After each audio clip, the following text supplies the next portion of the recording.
With violence and mass homelessness plaguing major cities across the country, Democratic leaders are bracing for a summer of anarchy. Honestly, all of us are. So how do they plan on dealing with the chaos? By doubling down on the policies and rhetoric that got them there in the first place. Friends, it's time for Hold the Line.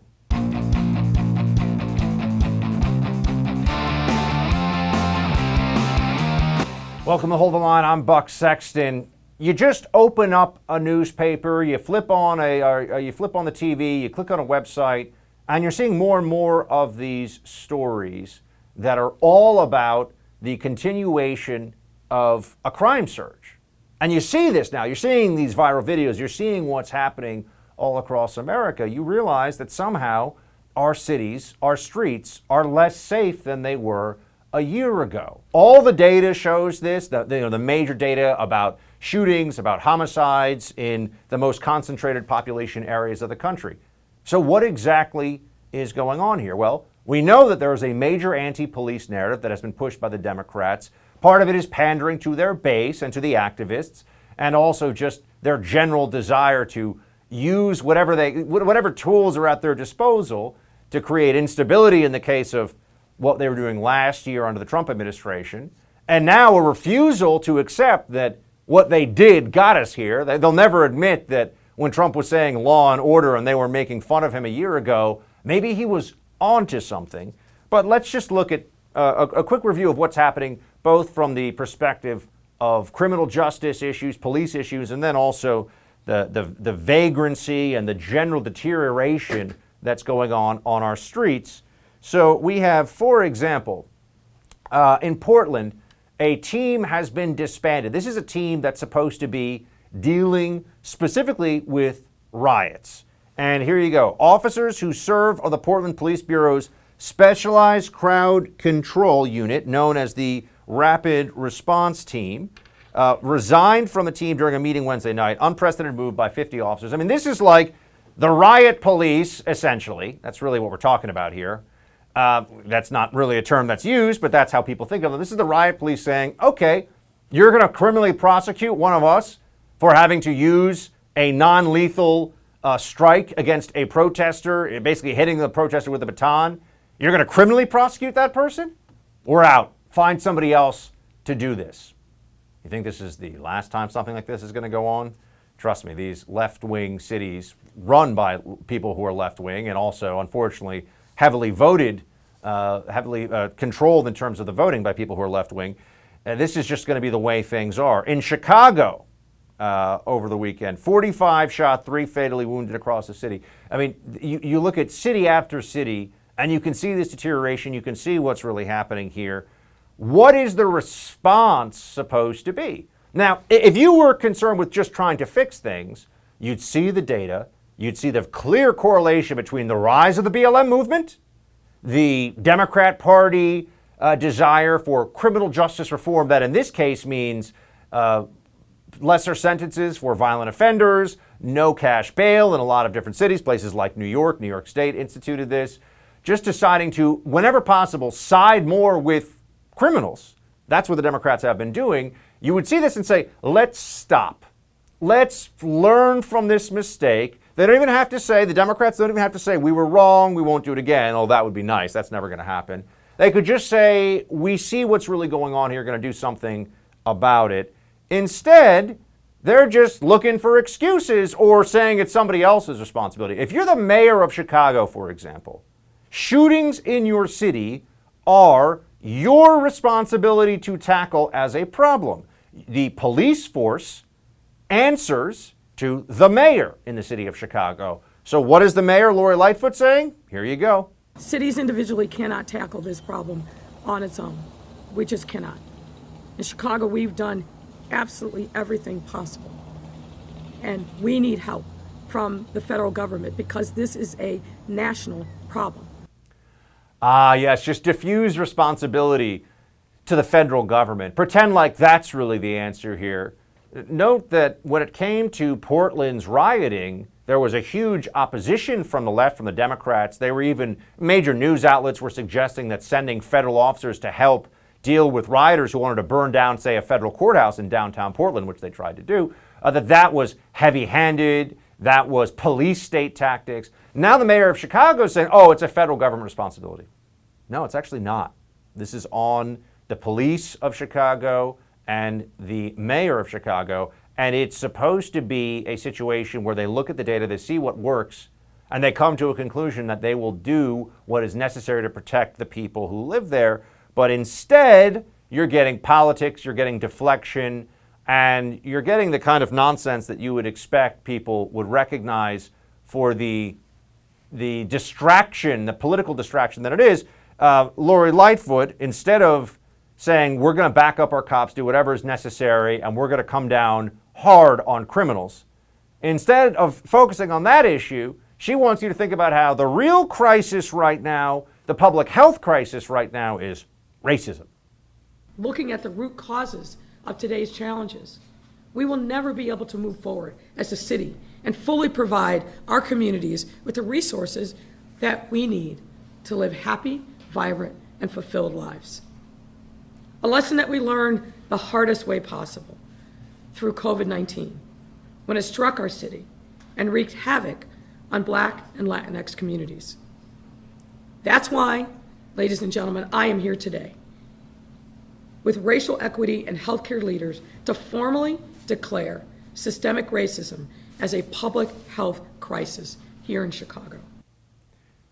I'm sure that's really going to solve a lot of problems. That declaration of the systemic racism in health, or when it comes to COVID, I mean, note that COVID wreaked havoc in all communities of a certain age in this country, but we're to believe that there's an equity issue in COVID-19 specifically, and systemic racism in the healthcare delivery system.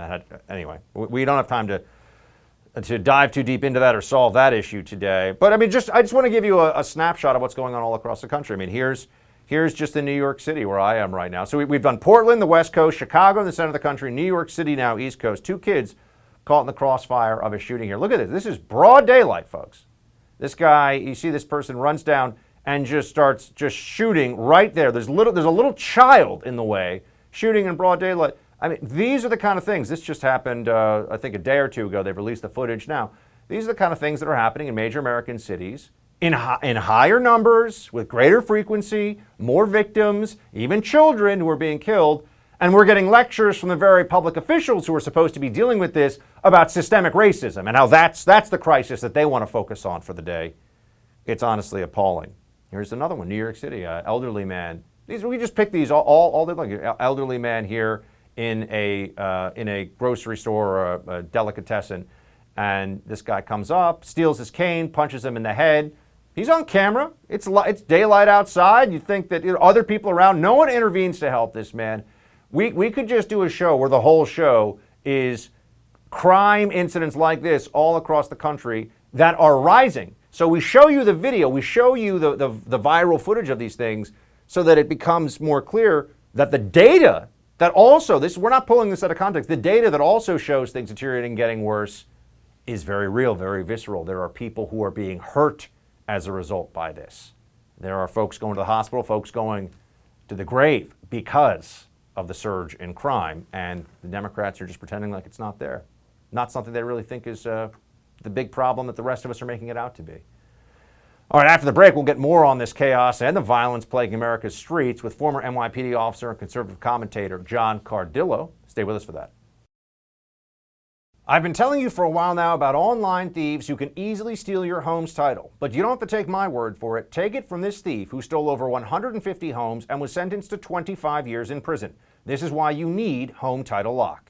Nobody thinks that I can take their house and borrow against the house. Oh, no, I have title insurance for that. No, it's in my name, or he would have to get some special document. They would call me. Nobody's calling you. After I've stolen the title, borrowed against it, or sold the property, or done whatever I've done with it, it's 60 to 90 days to even figure out that they're the victim of this crime. By that point, you start getting foreclosure notices, and you realize you've got 4 mortgages on your house. Not only that, you don't even own your home anymore. It's not even in your name. Heard enough? Don't let this crime happen to you. Go to HomeTitleLock.com and register your address to see if you're already a victim, and enter code RADIO for 30 free days of protection. That's code RADIO at HomeTitleLock.com. This week, all 50 members of Portland's police department's rapid response team resigned en masse following the indictment of a fellow officer on a charge of assault. The mass resignation is just the latest indication that officers around the country feel they've been abandoned by their own local governments. John Cardillo is a former NYPD officer and conservative commentator. He joins me now. John, look, this is the Portland team. I've got a statement here. Officers who serve on the Portland Police Bureau's specialized crowd control unit known as the Rapid Response Team voted to resign from a meeting. This after a meeting Wednesday night. The unprecedented move by about 50 officers, detectives, and sergeants to disband their own team came right after Officer Corey Budworth was indicted of fourth-degree assault after a baton strike against a protester. What do you see going on here? I mean, it's ludicrous, Buck. It's very dangerous. I actually saw the former NYPD Commissioner Bernie Carrick earlier today. I spent some time with him. We were talking about this case. This is chilling, and it's chilling because that baton strike is what police officers are taught to do every single day in academies around the country. Now, when you're part of a specialized disorder control unit, NYPD is a very large one, Chicago, Los Angeles, and cities like Portland, Seattle, Minneapolis, you're trained to take that a step further. The baton, they used to call it a nightstick, is an integral tool in your toolbox, a non-lethal tool, to getting the crowd back under control. If police officers are now going to be prosecuted for doing tactically exactly what they're taught to do in the police academy, and then in deeper in-service training, they had no choice but to disband the unit and resign. I mean, talk about inviting a bunch of cops to a fixed poker game, rigging the deck, and then mocking them for losing by prosecuting them. It's chilling, and it should be chilling to every American and every politician who believes in law and order. What are you hearing, John, from people you know that are still wearing the uniform, whether in New York or, I don't know if you know anybody in Portland, but just across the country? What's the climate like right now for men and women who are police officers? Really depends where they are. So, yeah, I belong to a couple of organizations that have law enforcement officers, state, local, federal, from around the country. Really, Buck, it's a byproduct of geography and the political climate of whomever's running their jurisdiction. In sheriff's departments that are typically run by more conservative elected sheriffs, morale is very good. They're being supported by their bosses. But universally, in the big cities that are run by Democrats with appointed police chiefs, morale is in the basement. And if there's a sub-basement, underneath the sub-basement, that's where morale is for the most part. Take Miami, city of Miami. You've got a mayor in Miami, Francis Suarez, who calls himself a Republican. He's a far-left hack. He brought in Art Acevedo from Houston, one of the most far-left police administrators in the country. Morale in the city of Miami Police Department now is just tanking. When you look at that in contrast to the elected sheriffs in counties surrounding Miami-Dade and the morale in those agencies, what I tell you that the contrast is night and day. So it really is a byproduct of who's running the department and who's in power politically over that department. John, you also have there's the broad spectrum, national data about what's happening with violent crime in major cities. You and I, and many others, but you and I have gone back and forth on this for basically a year now. I mean, you could see the rise start in June of 2020 on a monthly level, and now it's beyond any doubt that this is a major trend that shootings and murders have gone up in pretty much every major city in America. Just over the weekend, Chicago, there were 45 people shot in the city of Chicago, 3 fatally. That's just one weekend, and this happens, weekend after weekend. Meanwhile, what you've got, and just to give an example of this, is the mayor, who, when she's not sending 100 times over how she needs office time. I don't know if you saw that, but that recently came out from Lori Lightfoot. I saw it. I saw it. Yeah. But here she is telling everybody, "Oh, let's bring in the feds to solve my local crime problem." Play it. Oh, sorry. She says the feds need to come in to stop the violence. We had this. I mean, John, if that's going to be the requirement, I'm confused. They didn't want the feds to go in to help deal with the protesters in Portland. That was terrible. You know, the police are thugs. But now in Chicago, the issue is this. That just seems to me to be, it seems to be like, oh, okay, let's bring in the feds in Chicago. I thought they didn't like that. Look, this is a hypocrisy smorgasbord. A lot to unpack here, Buck. So let's start at the salad, and then we'll get to the dessert. Okay, let's go with Lori Lightfoot. Here's a woman who's preaching night and day about how racist everything is, how racist. Meanwhile, she's a woman who won't speak to reporters who aren't people of color. Most of your shootings and murders in Chicago are black on black. She's blaming white supremacy. So she's a moron. Furthermore, people like Lori Lightfoot, cut from the same cloth as people like Bill de Blasio, want to dismantle those specialized units. You and I have spoken about this. In New York City, they were called precinct-level anti-crime, street crime, plainclothes units that focus on guns, illegal guns, and typically robberies, which are usually the wellspring of other crimes, homicides, rapes, illegal firearms, etc. They want to dismantle those units, and then what do? They call in the ATF, the feds, to do the exact same job, dressed the exact same way, driving the exact same vehicles as the units they disbanded. It's mind-bogglingly stupid. But let's take Portland. You just talked about crime stats. Portland's murder rate, and this is not me misspeaking, Portland's murder rate is up 800% in a year, and they're prosecuting police officers for not only doing their job, but doing it in a way the city of Portland trained them to do it in the police academy. There's one common denominator here. One, Democrats, Democrat politicians. That's the root cause of all of this. John, how could this be fixed realistically? I mean, what would have to be done? Put aside for a moment, as you pointed out, because this is a political problem and they won't admit that, of course, it's a political problem. They also won't admit that they've been doing things that have made all this worse, whether it's prosecutors like Chesa Boudin or Krasner in Philadelphia, Boudin in San Francisco. You have Cy Vance in New York, honestly. He's a big problem, too. Plenty of them across the country, down to the federal oversight of police departments now, which is all just meant to be essentially placating the left-wing activists that call police racist and say that they're all somehow involved. They're all complicit. That's the term I've seen used at these protests, these anti-cop protests. If we had a serious political class that just wanted violence to stop and they were willing to start tomorrow, what would that program look like? What Rudy Giuliani did in New York City in the 1990s. It is the textbook. It should be the manual for every police department in the nation. And Buck, it was. It was because it reduced crime in New York City. Other departments around the nation used it. Crime for them fell off a cliff. I had this conversation with Commissioner Carrick earlier today. Fixing these problems is not difficult. We have the playbook. We know which plays to run. They're constitutional. They're lawful.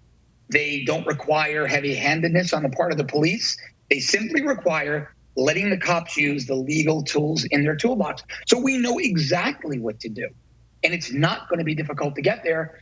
Democratic politicians refuse to run the plays. John Cardillo, always good to see you, man. We'll talk to you again probably about this soon. Thanks, bud. Talk soon. President Joe Biden signed legislation yesterday establishing the first new federal holiday in 38 years, Juneteenth. So what's the new holiday all about? We'll talk to the First TV contributor, Rob Smith, when we come back. Are you ready for the next national disaster? If we've learned one thing recently, it's that the unthinkable can happen at any minute. The best way to ensure your survival is to prepare now with an emergency stockpile of food from My Patriot Supply. They're America's preparedness leader, giving millions peace of mind for an uncertain future.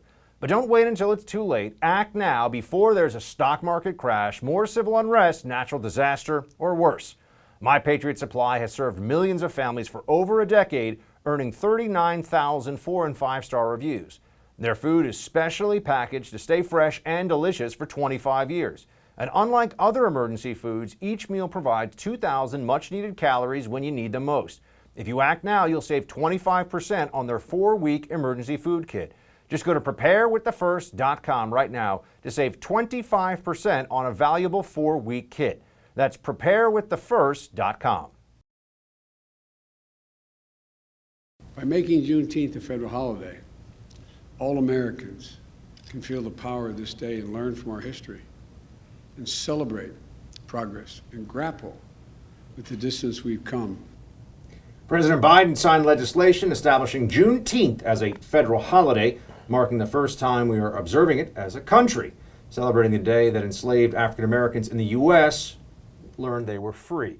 Rob Smith joins me now to discuss, a first contributor and host of Rob Smith is Problematic. He's here with me in studio. In studio. Gotta love it. Good to see you too. What's your top line? What are your feelings about this? So my take on this is this. Okay, so there's a lot of conservatives right now that are conflating Juneteenth and the celebration of this actual real part of American history with critical race theory. And they're wrong about that, right? Because critical race theory has nothing to do with actual history. It's all about making white kids feel bad about themselves and making black kids feel like victims. And so the left is kind of trying to conflate this with actual African American history, the critical race theory. So they're wrong. And so I think that conservatives are getting it wrong because we need to be celebrating Juneteenth. We need to be saying that this is an example of American greatness, an example of the fact that as Americans, we are always trying to create a more perfect union, and slavery is a part of American history that we need to talk about, right? So I think that it's a good thing that it's a federal holiday now. Now, remind you, last year when President Trump was running for re-election, this was one of his campaign promises, was to make this a federal holiday. It just so happened that unfortunately, he wasn't reelected, and now we've got Biden and cackling Kamala here to sign it. But the conservatives right now that are complaining about Juneteenth, if they're complaining about it now and they weren't complaining about it when former President Trump was talking about it on the campaign trail, it's a little hypocritical. Right. I mean, you should have, if you wanted Juneteenth to Yes. be a federal holiday a year ago, Yes. you should still have wanted it to be, right? And I think that's a fair standard. Or if you didn't want it, you can say, right, I'm saying, but either way, there should be consistency. It shouldn't be about who the Yes. president is, one or the other. But it sounds to me like you agree. Look, I think everyone agrees that this is commemorating something that is part of the greatness of the American story, as Yes. in the realization of all men are created equal. Part of that mission that is still ongoing. But so your concern, it sounds like, is the politicization of it now under the Yes. Biden administration, and perhaps how it will be framed as a holiday going forward, or why now, essentially, Yes. I think some people are asking. That is the concern, and we've seen it all, and I said this, conservatives are always sort of like wading into these traps that are created by the left, right? So as soon as a conservative comes out and says that they have an issue with Juneteenth, then the left goes, well, look, they have an issue with Juneteenth. They don't want to talk about the contributions of black Americans to the society, and that's why they don't want critical race theory in schools, right? So one thing has really absolutely nothing to do with the other, but the left is trying to conflate all of these together to make conservatives look bad and to make conservatives seem like they don't really care about African Americans. But you're right. It's something about ideological consistency. If you were against this last year when President Trump was talking about it on the campaign trail, you should have been against it then. If you were for this last year when President Trump was talking about it on the campaign trail, you should be for it now. And there's a lot of faux outrage conservatives that are just reflexively anti-left that are being against this right now, and they don't realize the amazing opportunity that it presents to beat the left at their own game. Remember, these are the people that spent all of 2020 trying to tear down statues, trying to erase American history. So now we have a chance to say this is a part of American history, and this is the part of American history that we should be teaching, not critical race theory. Here's Joe Biden speaking about this just last week. Got his facts a little bit mixed up, it seems.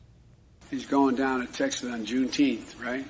The first major massacre, literally speaking, of the Black Wall Street, right? Years ago.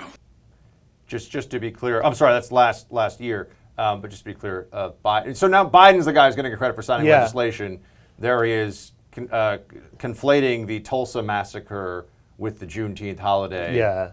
I mean, I guess the cue cards must have gotten mixed up. They must have. And the thing about it is that this is the left's playbook. So Biden and Harris, like, they're going to get all of the glory about this. And this is something that's been bipartisan for a long time. Like we said, former President Trump was talking a lot about that on the campaign trail. So now they get the glory of look, see what we're doing for you, black people. We're doing this for you. By the way, while black people continue to get shot and killed in dim machine-run cities, while inflation continues to go up, while all these things that are happening in society are negatively affecting all Americans, not necessarily black Americans in particular, but now they get to say, hey, look, we're doing something for you. Also, another story I wanted to get your take on since we got you here. You've actually joined me before with Mark Lamont Hill. Where we have a conversation. Mark and I have a weekly conversation. He is a leftist, I believe a self-proclaimed Marxist, and we on a personal level we get along very well. But he loves capitalism because he's not getting paid. Politically, we don't always see exactly eye to eye. But he had that's putting it mildly. But he had an interview with the not professor, PhD, Dr. Aruna Kilanani. And this is the woman who had said that she gave the speech on the psychopathic white mind, or the psychopathology of whiteness at Yale. Here's something that Mark and her discussed. Let's take a look. Would it be fair to say, based on your expertise, that white people are psychopathic? I think so. Yeah, the level of lying that white people do that has started since colonialism. We're just used to it.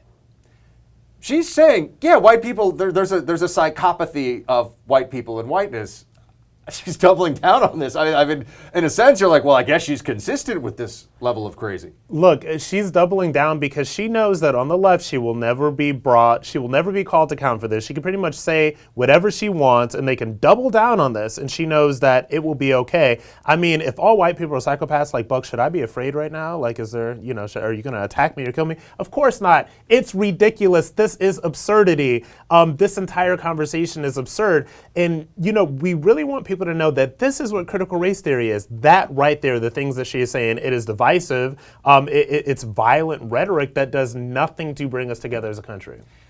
We also have the unveiling of the statue in Newark, New Jersey, a bronze statue of George Floyd. There you go.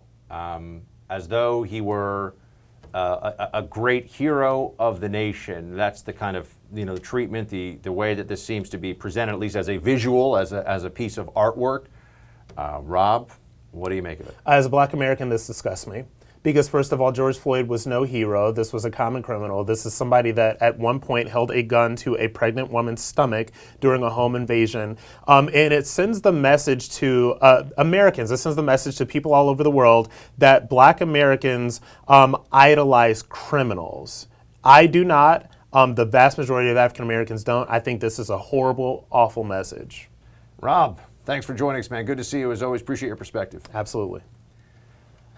All right, coming up in just a moment, as California finally lifts its mask mandate and COVID restrictions, Governor Gavin Newsom parades around the state with a big smile on his face in an effort to dismiss his recall. But he's missing the big picture here. We'll discuss with the co-hosts of Carol and Kay Save the USA right after the break.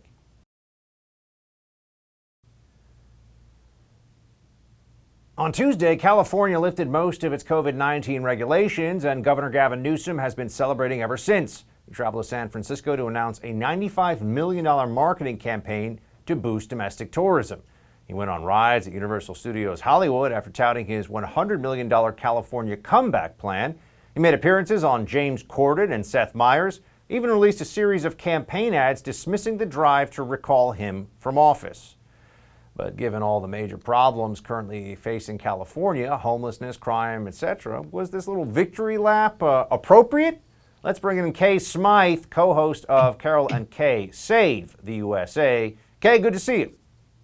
Good to see you too, Buck. Thank you so much for having me. So what is the status of good old Gavin Newsom's his job security right now based on this recall effort in your home state, the Golden State? Well, I think as far as California goes, I've said it once, I've said it a million times, we are a very purple state, and we are a purple state who viciously dislikes Gavin Newsom. This is not a Republican overthrow. This is the citizens uniting and coming up against poor leadership that is killing us, essentially.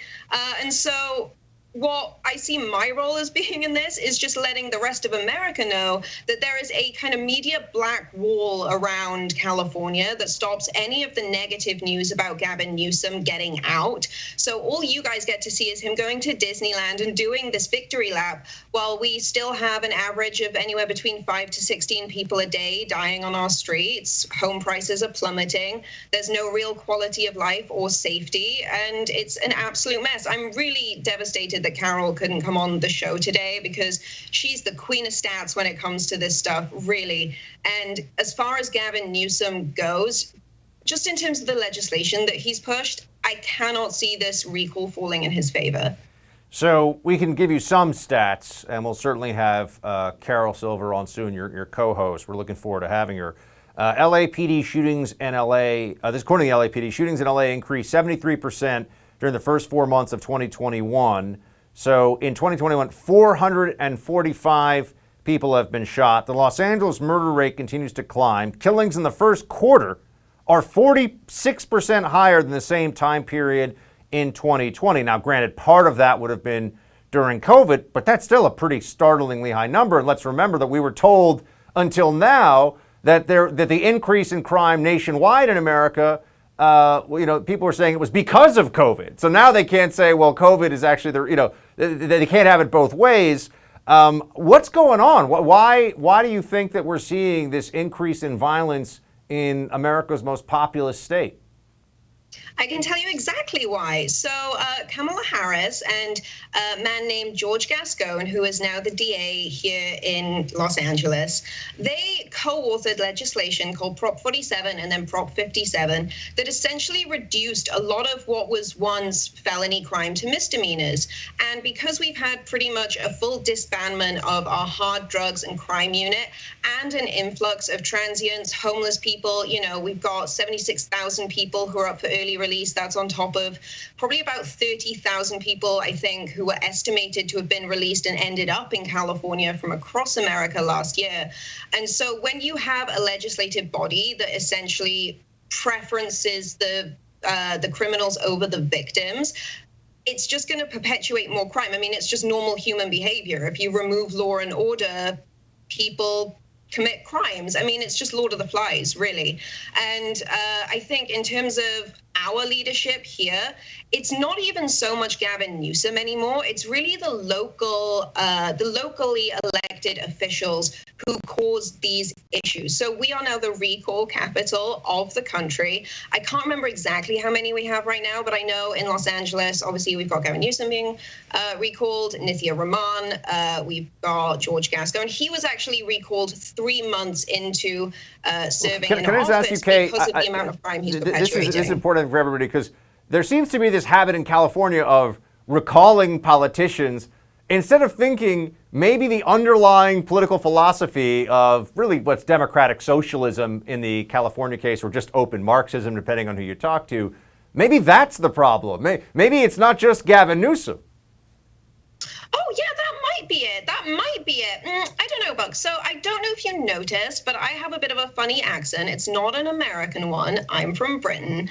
And Britain is a pretty socialist state. I was having a conversation with a couple of friends this morning about how great the NHS used to be, how great the BBC used to be. There were aspects of socialism that really work when it's applied correctly, predominantly mental health care. And one of the things that we don't do in the UK is allow for drug users to slowly kill themselves on our streets, because if you're not a recreational drug user, obviously, but if you're a problem drug user, the first thing you think about every single morning when you wake up is, how do I get drugs? It's not, how do I become a better person? It's, do I rob that person walking nearby me on the street? It's, do I break into that house? Do I rob that bank? Do I smash into that car? Do I kill the person in front of me because they might have money that will then afford me the narcotics that I need? And when you basically legalize that kind of behavior, this is pretty much what you get. This isn't socialism. This is a straight up genocide that's parading as some faux woke socialism. And it's kind of embarrassing. I mean, living in California has completely flipped my political affiliations from being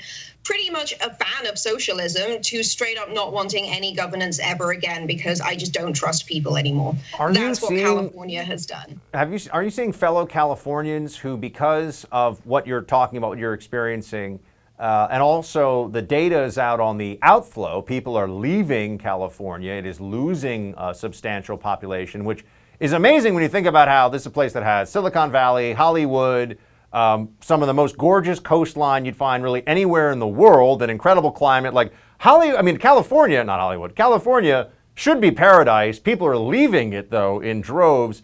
So are you hearing more Democrats in that state? I mean, I certainly have come across this in New York where people are fleeing for Florida and saying, I can't take this stuff anymore. Are you hearing that groundswell, or are people still thinking, oh, if only we had a better version of Mayor Garcetti or Governor Newsom, or take your pick, things would be better? I would say it's very 50-50. I would say half of the people that I surround myself with are intent on saving California. We know what it was like even just a few years ago, and these people want to stay and they want to do the work. I think it's predominantly women and people with families who don't want to stay just because of the safety aspect. I talk a lot about the fact that I'm trying to leave California myself right now. Don't worry, America, I can't vote. I'm not going to bring any of the policies with me wherever I go. I'm leaving because of the policy. And so I think within that kind of 50-50 split, it's pretty much down age and lifestyle lines. Like, if you don't have children and you're a man who isn't as scared walking down the street as pretty much all women are now, then it's a much easier place to live. It's worth the fight. But for everyone else, I'm sorry, it's just I can walk my dog for an hour in the morning, and then by the time I get ready to go out to go to the shop or to go meet friends, I'm zigzagging across streets to avoid people having mental breakdowns and throwing pipes around. And, just even in the last hour this morning, I get alerts on my phone for random crimes that aren't reported on police scanners that citizens report and then get verified. There's been about 6 within a mile of my home right now. So I'm sure that I would Texas, like to be able to walk around outside. Yeah, Texas or Tennessee would welcome you with open arms. But good to see you, Kate. Thanks so much for joining us. We'll talk to you soon. You too. Bye.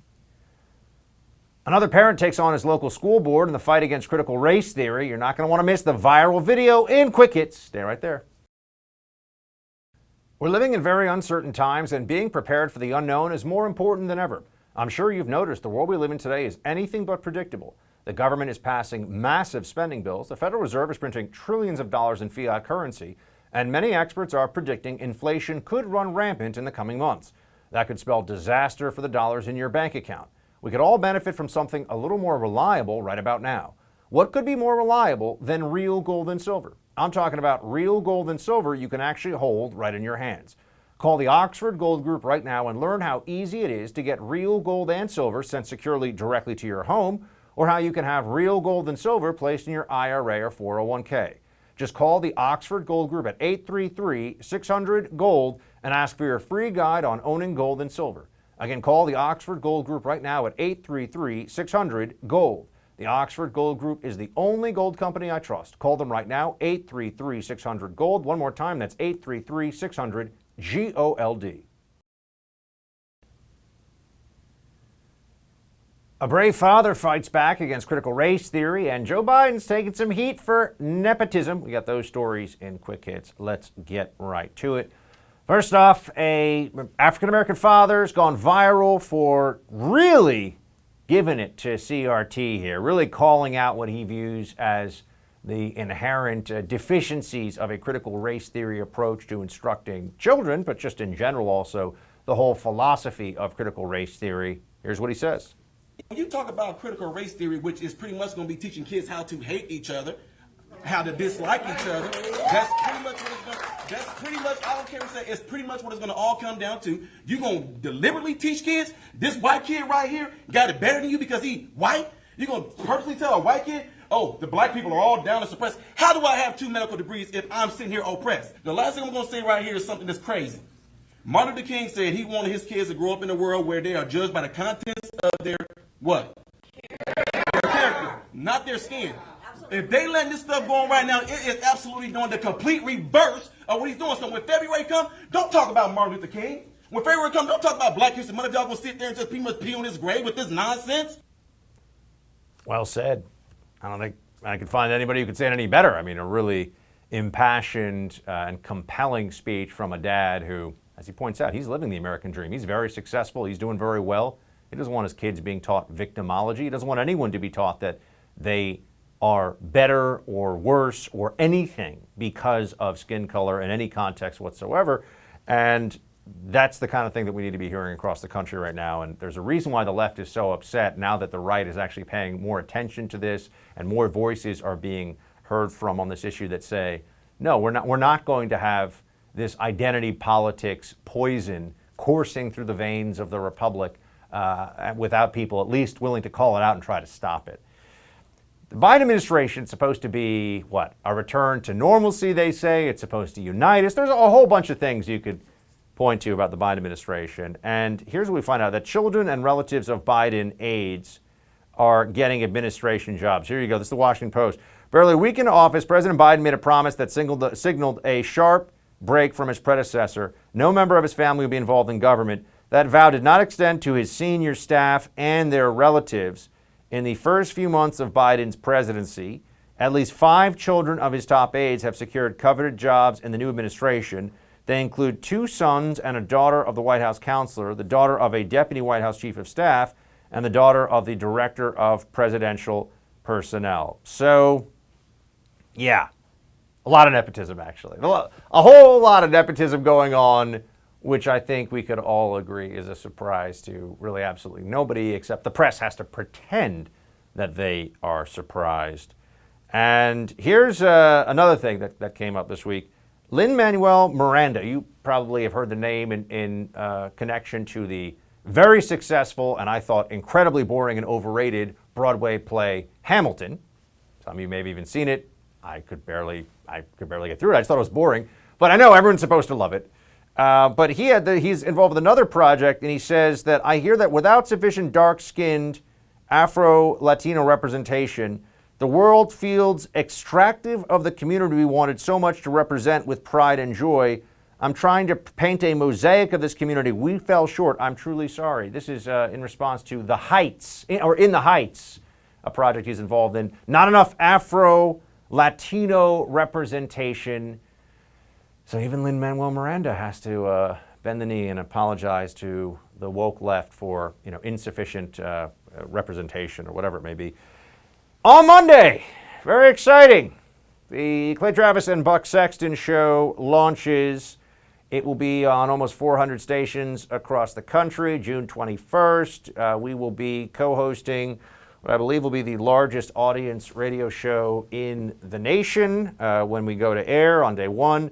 We are very excited about it. We certainly hope you will be joining us by listening, and it's going to be quite a ride. I can assure you of that. We're going to have a great time, and we're looking forward to it. So if you don't have a station in your area, which is possible but kind of unlikely, but possible, that carries it, you can always listen on the iHeartRadio app, which is free. Just download it to your smartphone. We'll be on live, 12 Eastern, all across the country. That's it for tonight's Hold the Line. The No Spin News with Bill O'Reilly is up next. Shields high.